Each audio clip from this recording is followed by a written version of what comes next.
Hello friends, मेरा नाम कमल गुप्ता है and I will teach you physics. तो आज हम हमारा पहला चैप्टर मोशन को स्टार्ट करेंगे। बेटा हमारी क्लासेस अल्टरनेट डे पर होगी, तो आपको इन बिटवीन करना क्या है, अपने प्रॉपर नोट्स बना लेने हैं एंड उनको लर्न कर लेना है। क्लियर है? तो मोशन को स्टार्ट करते हैं। मोशन में आपको सबसे पहली जो चीज़ पढ़नी है वो है रेस्ट। अगर किसी भी ऑब्जेक्ट की पोजीशन टाइम के साथ चेंज ना हो तो आप बोल सकते हैं कि वो ऑब्जेक्ट किस में है, रेस्ट में है। एग्जाम्पल आपका क्या हो गया, ट्री है, बिल्डिंग। अगर किसी भी ऑब्जेक्ट की पोजीशन टाइम के साथ चेंज हो तो वो बॉडी किस में कहलाएगी, मोशन में कहलाएगी। एग्जाम्पल मैंने लिख रखे हैं, moving car, flying birds, bloods in the when. Clear है? और स्विमिंग फिश एंड प्लेनेट। आपको पता है प्लेनेट भी रिवॉल्व करते हैं किसके अराउंड, सन के अराउंड। तो आप बोल सकते हैं कि ये सभी चीज़ें किस में हैं, मोशन में। परंतु कई बार बेटा मोशन को देखने के लिए हमें इनडायरेक्ट एविडेंस की जरूरत होती है। फॉर एग्जांपल, आप मूवमेंट ऑफ डस्ट को देखकर ये बोल सकते हो कि हवा चल रही है, क्योंकि आप सीधे हवा को देख सकते नहीं हो। या फिर movement of leaves and branches of the tree को देखकर हम क्या कहेंगे, पत्ते और टहनियों की मूवमेंट को देखकर हम क्या कह सकते हैं कि हवा चल रही है। क्लियर है? तो एयर की मूवमेंट के लिए आपको इनडायरेक्ट एविडेंस की जरूरत पड़ती है। बेटा जो मोशन है वो और रेस्ट है वो रिलेटिव टर्म्स है, और ये डिपेंड करती हैं कि मोशन को देख कौन रहा है। It depend upon observer. Example से देखते हैं। मान लीजिए ए और बी कार में जा रहे हैं और सी बाहर खड़ा है, तो सी को ए और बी मोशन में दिखाई देंगे, जबकि ए और बी इनको लगेगा कि हम दोनों तो किस में हैं, रेस्ट में हैं। आप देखिए, अब जब आप कार में बैठे होते हैं तो बाहर वाले को लगेगा कि आप मोशन में हैं, परंतु आपको लगेगा और आपके को पैसेंजर को लगेगा कि हम दोनों किस में हैं, रेस्ट में। और देखिए, जब ये गाड़ी आगे जाएगी तो इनको लगेगा हम तो रेस्ट में हैं, परंतु जो ट्री है वो किस तरफ भाग रहा है, पीछे की तरफ भाग रहा है। तो मोशन और rest it depend upon who is observer, who is watching the motion. एक एग्जाम्पल देखते हैं अर्थ पर। मान लीजिए हम अर्थ पर सभी हैं और अभी वीडियो देख रहे हैं, तो आपको क्या लगेगा कि हम लोग किस में हैं, रेस्ट में हैं। परंतु ये बात याद रखिए कि अर्थ क्या करती है, रिवॉल्व कर रही है सन के चारों। तो मतलब अगर अर्थ मोशन में है तो आप भी मोशन में हैं। तो कोई एलियन आपको अगर बाहर से देखे तो उसको लगेगा कि आप लोग मोशन में हो। आपको लगेगा कि मैं रेस्ट में हूँ, परंतु जो बाहर से, अर्थ के बाहर से किसी कोई हमें देख रहा है तो उसको लगेगा कि हम लोग सभी किस में हैं, मोशन में। क्लियर है बात आपको? अब कुछ मोशंस की बात करते हैं बेटा। Type of motion, straight line motion. अगर आप ए से चलें और बी तक सीधे एक लाइन में मूव करें, सीधे लाइन में मूव करें, तो ऐसे मोशन को क्या बोलते हैं, स्ट्रेट लाइन मोशन बोलते हैं। सर्कुलर मोशन, एक पत्थर को स्ट्रिंग से बांधिए और उसको इस तरीके से रोटेट कीजिए, तो जो ये पत्थर है वो कौन से मोशन में होगा, सर्कुलर मोशन में होगा। रोटेटरी मोशन और सर्कुलर मोशन में बच्चों को कन्फ्यूजन होती है, तो मैं उसको एक एग्जांपल से समझाता हूँ। देखिए, अगर मेरे पास ये कोई बॉडी है और ये इस तरीके से मूव कर रही है, तो ये मोशन बेटा कैसा मोशन है, सर्कुलर मोशन। क्लियर है बात आपको? मान लीजिए मैंने इसको रस्सी से बांध रखा और मैं इसको इस तरीके से मूव करा रहा हूँ। क्लियर है? तो ये सर्कुलर मोशन है। परंतु ये मोशन अपनी एक्सिस, इस एक्सिस के अबाउट, देखिए जो ये पॉइंट है इसके अबाउट किसी बॉडी का मूव करना, ये मोशन कैसा कहलाता है, रोटेटिंग मोशन। इसको एग्जांपल से और समझिए, जैसे आपका स्पिन टॉप है, लट्टू है, वो अपनी एक्सिस के अबाउट क्या करता है, मूव करता है, अपनी एक्सिस के अबाउट नाचता है। ऐसे मोशन को क्या बोलते हैं हम, रोटेटरी मोशन। या फिर एक दूसरा एग्जांपल दूं मैं, साइकिल लीजिए, साइकिल को स्टैंड लगाइए आप, उसके पिछले वाले टायर को घुमा दीजिए, तो साइकिल का टायर कुछ इस तरीके से घूमेगा इस एक्सल के अबाउट, इस एक्सल के अबाउट, इस एक्सिस के अबाउट। क्लियर है बात आपको? जो एक्सल है उसका, वो वहाँ पर उसके अबाउट वो क्या करने लग जाएगा, मूवमेंट करने लग जाएगा। क्लियर है? नेक्स्ट है ऑक्सीलेशन मोशन। एक बॉल लीजिए, उसको रस्सी से बांधिए, ठीक है, और दीवार पर कुछ इस तरीके से फिक्स कर दीजिए। अब आपको क्या करना है, इस बॉल को डिस्टर्ब कर देना है, तो बॉल इधर जाएगी, फिर वापस इस पोजीशन पर, फिर वापस इस पोजीशन पर, और इस तरीके से वो बॉल ऑक्सीलेट करने लग जाएगी बेटा। इसको वाइब्रेटिंग मोशन भी बोलते हैं। क्लियर है? मिक्स्ड मोशन क्या है बेटा, आपका combination of any two motions. Example के तौर पर अर्थ क्या करती है, वो अपनी एक्सिस के अबाउट घूमती भी है। मान लीजिए ये सन है तो अर्थ अपनी एक्सिस के अबाउट घूम भी रही है। ये अगर मान लूँ ये मैं अर्थ है तो अर्थ आपकी अपनी एक्सिस के अबाउट भी घूम रही है, और साथ की अगर इसको मैं अर्थ मानूँ, एक मिनट, इसको अर्थ मानूँ तो ये अपनी एक्सिस के अबाउट भी घूम रही है और साथ के साथ आपके सन के चारों ओर भी चक्कर भी लगा रही है। क्लियर है कि नहीं ये बात आपको? तो ये आपका कॉम्बिनेशन हो गया किस किस का, सर्कुलर मोशन का और साथ के साथ रोटेटरिंग मोशन का। क्लियर है बात आपको? तो ऐसे मोशन को क्या बोलते हैं? मिक्स मोशन बोलते हैं। अगर आप साइकिल को देखें, चलती हुई साइकिल को, तो टायर आपका स्ट्रेट लाइन में भी जा रहा है और साथ के साथ क्या कर रहा है? रोटेट कर रहा है। एग्जाम्पल को समझिए आप, अगर मैं टायर को देखूं तो टायर आपका ऐसे भी रोटेट कर रहा है और साथ के साथ आगे भी बढ़ रहा है, तो it is the combination of straight line motion and rotation motion, तो it is example of mix motion. Clear है? ये चीज़ मैंने बताई आपको कि ये सन है, ये अर्थ ऐसे रोटेट भी कर रही है और साथ के साथ आगे की तरफ भी बढ़ रही है इस पाथ पर। क्लियर है? ऐसे रोटेशन से आपका टेप फॉर्मेशन होता है और इस रोटेशन से आपके सीजन फॉर्मेशन होते हैं। ठीक है, अब हम पर्टिकुलरली इस चैप्टर में डील करने वाले हैं स्ट्रेट लाइन मोशन से और सर्कुलर मोशन से। तो नेक्स्ट पॉइंट हमारा रेफरेंस पॉइंट, जिसको ओरिजिन भी बोलते हैं बेटा और स्टार्टिंग पॉइंट भी बोलते हैं। मान लीजिए किसी पोजीशन की लोकेशन आपको डिस्क्राइब करनी है, ठीक है, तो आपको सबसे पहले ओरिजिन पॉइंट का पता होना चाहिए। क्या मतलब है इसका? अगर मैं कहूँ कि भिवानी से दिल्ली की दूरी 120 किलोमीटर है, तो आप 120 बोल कैसे पाए? आपने स्टार्टिंग में भिवानी को 0 माना, यानी कि स्टार्टिंग पॉइंट माना, और फिर वहाँ से आपने ये दूरी को मेज़र करना स्टार्ट किया। क्लियर है? अगर आप इन बिटवीन मान लीजिए रोहतक को, कोई आदमी रोहतक खड़ा है, रोहतक से अगर वो देखे मान लीजिए ये 70 किलोमीटर है मान लीजिए, तो वो किसको ओरिजिन मान रहा है? भिवानी को मान रहा है कि रोहतक को मान रहा है? अब वो रोहतक को ओरिजिन मान कर कह रहा है कि वो दिल्ली रोहतक से कितनी किलोमीटर है? 70 किलोमीटर। क्लियर है? तो किसी भी ऑब्जेक्ट की लोकेशन को डिफाइन करने के लिए आपको स्टार्ट पॉइंट चाहिए होता है, दैट इज़ कॉल्ड 0, ठीक है, ओरिजिन पॉइंट। ठीक है, तो यहाँ पर भिवानी को क्या लिया गया है? ओरिजिन पॉइंट लिया गया है। नेक्स्ट, अब इम्पोर्टेंट टॉपिक है ये डिस्टेंस एंड डिस्प्लेसमेंट का। इसको देखिए, पहले मैं आपको बता देता हूँ, ये और कुछ नहीं है, ये आपका जो डायरेक्शंस हैं उनको शो किया गया है, east, west, north and south. चलिए डिस्टेंस को समझते हैं एक एग्जांपल से।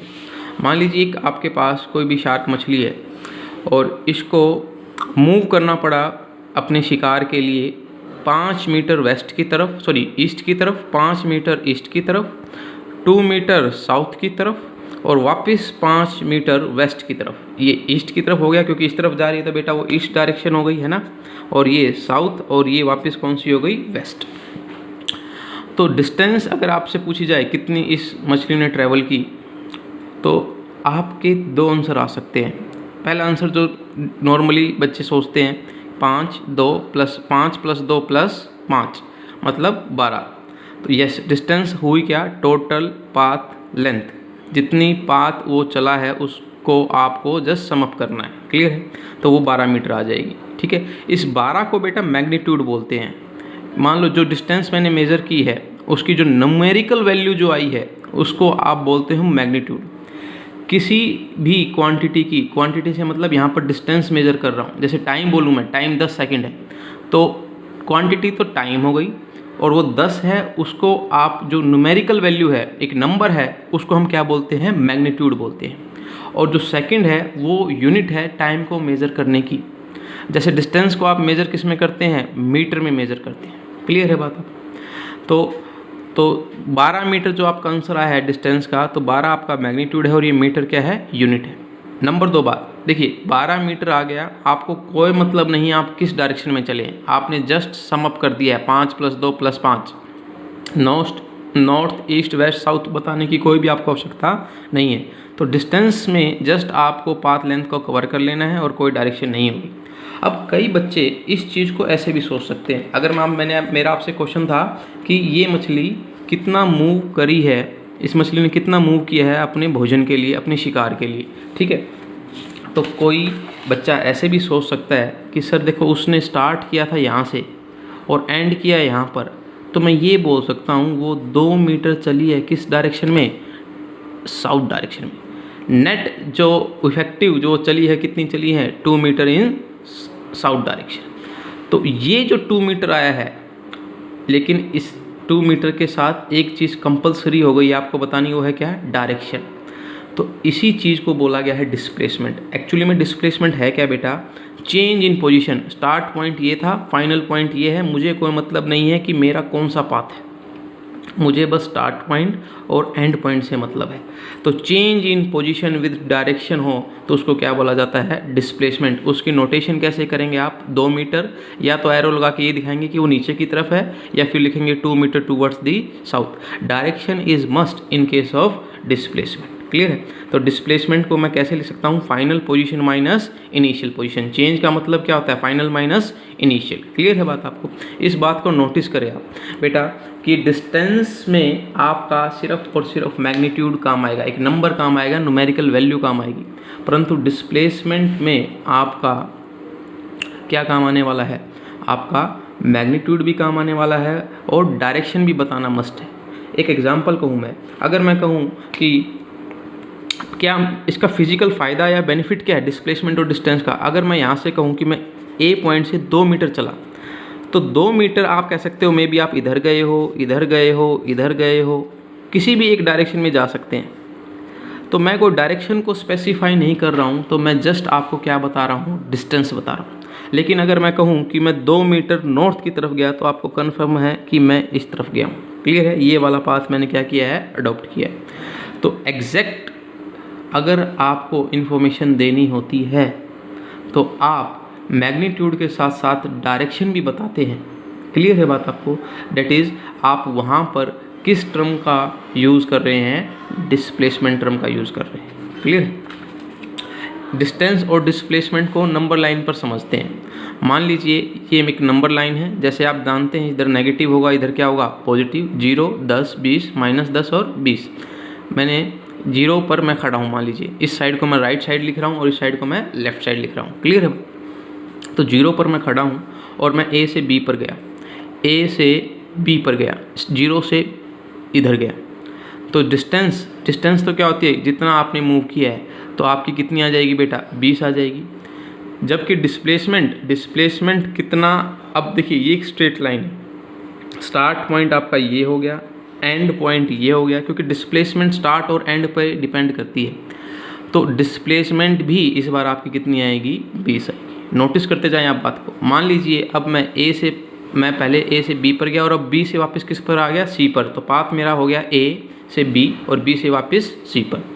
तो डिस्टेंस अगर मैं बात करूं तो डिस्टेंस तो कहलाएगी आपकी टोटल पाथ कवर, 20 + 10। समझ रहे हो बात आपको, 20 तो ए टू बी हो गया और 10 कहाँ हो गया बेटा, बी टू सी। तो डिस्टेंस कितनी आ गई, 30। परंतु अगर डिस्प्लेसमेंट बात करूं मैं, डिस्प्लेसमेंट को पाथ से कोई मतलब नहीं है, उसे मतलब है चेंज इन पोजीशन से। स्टार्टिंग पॉइंट ये है, फाइनल पॉइंट ये है, तो डिस्प्लेसमेंट अब कितनी कहलाएगी बेटा, 10 कहलाएगी। मान लीजिए मैं वापस सी से भी ए पर आ गया, तो मेरा पाथ हो गया ए टू बी, बी टू सी और सी टू ए। तो डिस्टेंस तो 20 जाने का और 20 आने का, 40। डिस्प्लेसमेंट स्टार्ट पॉइंट भी ए और फाइनल पॉइंट भी ए। अगर मैं कहूँ कि मेरे से कितनी दूरी है, तो आंसर कितना होगा, 0। तो डिस्प्लेसमेंट कितनी हो गई बेटा, 0 हो गई। मान लीजिए आप ए से बी पर गए, बी से सी पर गए और सी से ए पर आए थे आप, और ए से वापस कहाँ, ए से आप चले गए डी की तरफ। मतलब ए से आप अल्टीमेटली बी पर, बी से सी, सी से ए और ए से आप कहाँ चले गए, डी। तो अगर मैं बात करूँ तो 20 जाने का, 20 आने का और 20 इस तरफ, तो डिस्टेंस आपकी हो गई 60। परंतु अब आपका स्टार्ट पॉइंट ये है और एंड पॉइंट ये है। क्लियर है बात आपको। तो आपने देखा था फाइनल पॉइंट बेटा -20 है और आपका स्टार्ट पॉइंट कितना हो गया, 0। तो final minus initial, that will B -20. What will be this negative sign indicating? This negative sign indicating that the total displacement is towards the left. आपको ये बात पता चल चुकी है कि डिस्टेंस में अब देखिए माइनस का मतलब क्या है, इसको मैं इस तरीके से भी लिख सकता हूँ, 20 लेफ्टवर्ड, ठीक है, लेफ्ट साइड 20 की तरफ, ठीक है। तो क्योंकि आपको पता है कि डिस्प्लेसमेंट में मैग्नीट्यूड के साथ साथ किसकी आवश्यकता है, आपकी डायरेक्शन की, परंतु डिस्टेंस में डायरेक्शन की आवश्यकता नहीं है। क्लियर है? तो होपफुली आपको ये कॉन्सेप्ट क्लियर हुआ होगा। तो डिस्टेंस और डिस्प्लेसमेंट में अब डिफ्रेंशिएट करने की बारी है। डिस्टेंस क्या है, टोटल पाथ लेंथ, जबकि डिस्प्लेसमेंट क्या है, change in position with direction. Distance आपकी स्केलर क्वांटिटी है, जबकि डिस्प्लेसमेंट वेक्टर क्वांटिटी है। इसका क्या मतलब है स्केलर और वेक्टर का? स्केलर क्वांटिटी बेटा वो क्वांटिटी होती है जिसको डिफाइन करने के लिए आपको डायरेक्शन की आवश्यकता ना हो, परंतु वेक्टर क्वांटिटी में डायरेक्शन की आवश्यकता है। इसको एक एग्जांपल से समझते हैं। मान लीजिए मैं ये कह दूं कि बेटा मैं 1 घंटे में दिल्ली चला गया, तो आपके मेरे से 2 क्वेश्चन होंगे। आप पूछेंगे कि सर आपका स्पीड कितनी थी, आपकी स्पीड कितनी थी। स्पीड से मतलब है आप उस न्यूमेरिकल वैल्यू को जानना चाहते हैं कि मैंने जो अपनी गाड़ी है वो 100 से चलाई, 200 से चलाई, आपकी 300 से चलाई। क्लियर है बात आपको? सेकंड जो आपका क्वेश्चन होगा कि सर आपका रूट कौन सा था, तो मतलब मेरे को अपनी क्वांटिटी को बताने के लिए आपको मैग्नीट्यूड भी बताना पड़ा और आपको डायरेक्शन भी बतानी पड़ी। क्लियर है बात आपको? ऐसी क्वांटिटी क्या कहलाती है बेटा, वेक्टर क्वांटिटी कहलाती है। ठीक है, परंतु मान लीजिए आपसे अब आप पूछे कि टाइम क्या हुआ और मैं बोलूँ 9 बज गए। ठीक है, तो आप ये इस 9 बज गए हैं तो ये आपको पूरी इन्फॉर्मेशन दे चुका है। आप ये क्वेश्चन नहीं कर सकते अब कि ईस्ट में 9 बजे हैं कि वेस्ट में 9 बजे हैं कि साउथ में 9 बजे। क्लियर है बात आपको? 9 बज गए हैं, मैग्नीट्यूड ही सफिशेंट है उस क्वांटिटी का आपको पूरा ब्यौरा देने के लिए। एग्जाम्पल अगर मैं बात करूँ तो डिस्टेंस में आप देखते हैं कि हम डायरेक्शन से कोई मतलब नहीं है, लेफ़्ट वर्ड गए, साउथ लेफ़्ट गए, राइट गए, साउथ गए, नॉर्थ गए, हम इससे कोई हमारा कोई मतलब नहीं होता, हम तो जस्ट फटाफट ऐड करते हैं। परंतु यहाँ पर आपका मतलब होता है। क्लियर है बात आपको कि डायरेक्शन वाइज भी मतलब होता है। एग्जाम्पल के तौर पर अगर आप देखें तो इस एग्जाम्पल में, पिछले वाले एग्जाम्पल में, तो जब हम राइट जा रहे हैं तो उसको प्लस लिख रहे हैं और जबकि हम जो लेफ़्ट जा रहे हैं उसको क्या लिख रहे हैं, माइनस लिख रहे हैं। क्लियर है? आप देखिए डिस्टेंस हमेशा पॉजिटिव होगी, परंतु डिस्प्लेसमेंट पॉजिटिव भी हो सकती है, जीरो भी हो सकती है और क्या हो सकती है, नेगेटिव भी हो सकती है। क्लियर है बात आपको? डिस्टेंस हमेशा पाथ डिपेंडेंट है। इट फॉलो कि आपने इट नीड कि आपने कौन सा पाथ फॉलो किया है। ठीक है, जैसे आपका ये शार्क मछली वाला एग्जाम्पल था कि ये पाथ फॉलो किया है। ठीक है, अगर आपने ये पाथ फॉलो किया होता तो ये इसकी डिस्टेंस मांग लेता, लेकिन जो डिस्प्लेसमेंट है उसको सिर्फ स्टार्ट पॉइंट चाहिए और या फिर और एंड पॉइंट चाहिए। अगर आप इस पाथ से जाएं, इस पाथ से जाएं, तो डिस्टेंस तो वेरी कर सकती है परंतु डिस्प्लेसमेंट सेम रहेगी, क्योंकि displacement initial and final point पर क्या करती है, डिपेंड करती है। क्लियर है बात आपको? इस वीडियो को ध्यान से देखिएगा और कोई डाउट होगा तो आप पूछ सकते हैं मेरे से। ठीक है, नेक्स्ट है कुछ इंपॉर्टेंट पॉइंट, नोटिस करें आप। Magnitude of distance, magnitude of displacement for a motion may be 0 but corresponding distance covered is not 0।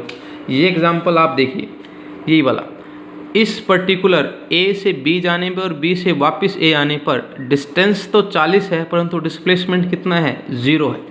तो डिस्प्लेसमेंट आपकी किसी भी मोशन के लिए 0 हो सकती है, परंतु ऐसा ज़रूरी नहीं है कि आपकी डिस्टेंस क्या हो, 0। डिस्प्लेसमेंट 0 हो सकती है किसी भी एक मोशन के लिए, परंतु डिस्टेंस 0 नहीं हो सकती। ठीक है, ऐसा हो सकता है। Distance and displacement only equal when object move in straight line in one direction. Example देखिए, कब डिस्टेंस और डिस्प्लेसमेंट बराबर आई थी इस पहले केस में, जब दोनों मतलब कि जब आप कहाँ से कहाँ मूव किए थे, ए से बी। जब अगर आप स्ट्रेट लाइन में मूव करेंगे और सिर्फ एक डायरेक्शन में, रिवर्स नहीं, ठीक है, तो आप बोल सकते हैं कि उस केस में डिस्टेंस और डिस्प्लेसमेंट क्या होंगी बेटा, इक्वल होंगी। डिस्टेंस को मेज़र करने के लिए जो डिवाइस है वो कहलाता है ओडोमीटर। अगर आप अपनी कार में देखें तो कार आपकी, आप लेफ़्ट मुड़े राइट मुड़े तो वो किलोमीटर को काउंट करती जाती है, कितना किलोमीटर हुआ।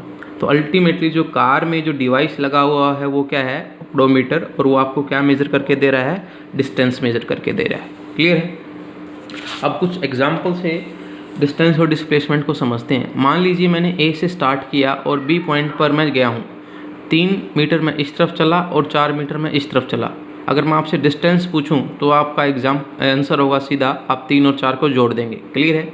लेकिन अगर मैं डिस्प्लेसमेंट आपसे पूछूं तो आपको देखना पड़ेगा change in position with time, with direction, change in position plus direction.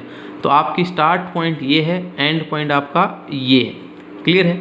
तो आप इस लाइन को ज्वाइन कर देंगे। क्लियर है बात आपको बेटा। अब आप इस लाइन को ज्वाइन कर रहे हैं, ठीक है। तो अब आपको ये दिख रही है कि एक राइट एंगल ट्रायंगल है। क्लियर है बात आपको। और राइट एंगल ट्रायंगल में का जो हाइपोटेन्यूज है वो क्या होता है, 3 square plus 4 square, that is base का स्क्वायर प्लस हाइट का square under the root, and this will give you the displacement. Notice करेंगे आप कि डिस्टेंस हमेशा बड़ी होगी डिस्प्लेसमेंट से, बराबर कब होगी, जब बॉडी स्ट्रेट लाइन मोशन में मूव करे। एक बात और, कई बुकों में ये भी लिखा गया है, it is the shortest path. कई बुकों में क्या, एनसीईआरटी में लिखा गया है डिस्प्लेसमेंट के बारे में कि it is the shortest path between 2 point. मान लीजिए ए से बी आप जा रहे हैं और ये एक रास्ता है, एक ये रास्ता है और एक ये रास्ता है। आपने पढ़ रखा है बेटा कि मैथमेटिक्स में कि किन्हीं भी 2 पॉइंट के बीच में अगर आपको शॉर्टेस्ट लेंथ निकालनी हो तो आप उन दोनों के बीच में क्या खींच दीजिए, स्ट्रेट लाइन। तो यही काम मैंने यहाँ पर भी किया है। मेरे को शॉर्टेस्ट पाथ फाइंड आउट करना था तो मैंने इनको क्या कर दिया, एक स्ट्रेट लाइन से कनेक्ट कर दिया। इन दोनों पॉइंट के स्टार्ट पॉइंट और एंड पॉइंट के बीच के छोटे से छोटे पाथ को भी डिस्प्लेसमेंट बोलते हैं। और छोटे से छोटा पाथ हमेशा एक स्ट्रेट लाइन होता है। आप ये नहीं कर सकते थे ऐसे आ जाऊं या फिर मैं ऐसे आ जाऊं। क्लियर है बात आपको एक स्ट्रेट लाइन खींचनी पड़ेगी और आपका आंसर आ जाएगा। नेक्स्ट क्वेश्चन देखिए, ये कोई सर्कुलर पार्क है और सर्कुलर पार्क 3/4 हिस्सा है सिर्फ सर्कुलर पार्क का, जिसकी रेडियस कितनी दे रखी है, 4 मीटर। अब आप ए से बी पर गए तो आपने कितनी डिस्टेंस कवर की, ये पूछा गया। तो बेटा अगर आपको पता है एक सर्कल का पूरा सर्कमफेरेंस कितना होता है, 2πr, ठीक है। तो आधा ए से बी, ये तो आधा सर्कल हो गया बेटा। तो आधा सर्कल की सर्कमफेरेंस कितनी होती है आपकी, फुल की आधी, दैट इज़ 2πr का half, that will be equal to πr।